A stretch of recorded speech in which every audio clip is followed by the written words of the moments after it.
Widoki są naprawdę niesamowite. Jest naprawdę fajnie, słoneczko świeci, jest trochę cieplej niż w Polsce, generalnie bajka.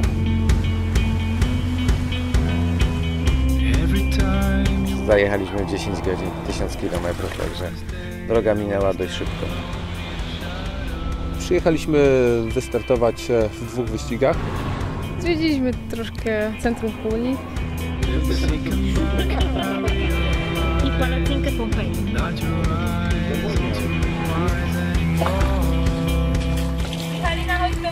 Woda jest po prostu lodowata. Ania jest dla mnie bardzo ciekawą osobą. Ja zawsze z nią bardzo dobrze żyłem, miałem dobry kontakt. Cieszę się, że dołączyła do naszego teamu.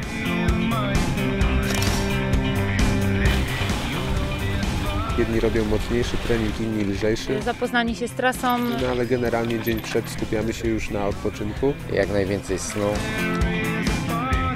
No wiadomo, trzeba zjeść porządne śniadanie. Zazwyczaj w dniu startu tylko makaron. Przygotowujemy bidony, ubrania, numery startowe.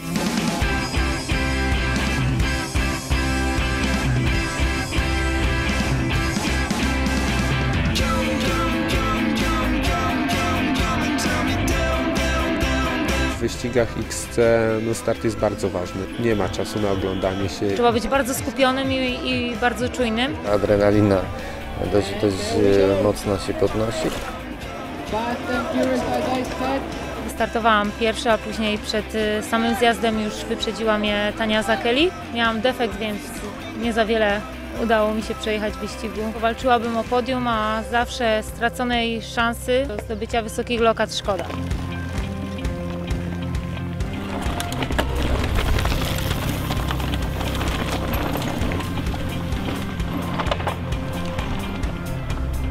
To jak dla mnie trasa rewelacyjna, naturalna trasa cross country. Cały czas na trasie coś się działo.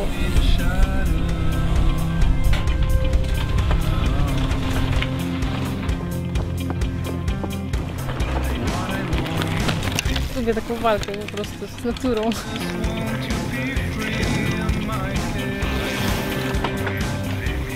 Ten pierwszy wyścig trochę z przygodami. Przytrafił mi się kapać na 3. rundzie. Była walka. Chłopaki na bufecie zrobili szybką akcję, dali mi nowe koło. No i można było jechać dalej. Jedziesz piąta dalej, więc spokojnie, Michalina. Wszystkich dopadł ten sam pech, bo każdy z nas złapał kapcia. Bogdan, tak jak ja, ukończył wyścig, bo wymienił koło.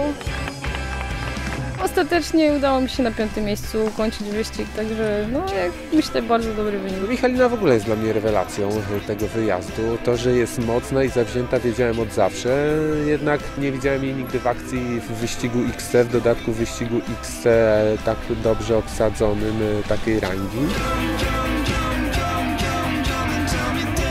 Zawsze po wyścigu czuję satysfakcję, że mogłam się troszkę zmęczyć. Drugi wyścig to był już w takiej formule bardziej maratonu, aczkolwiek to było tylko 26 km.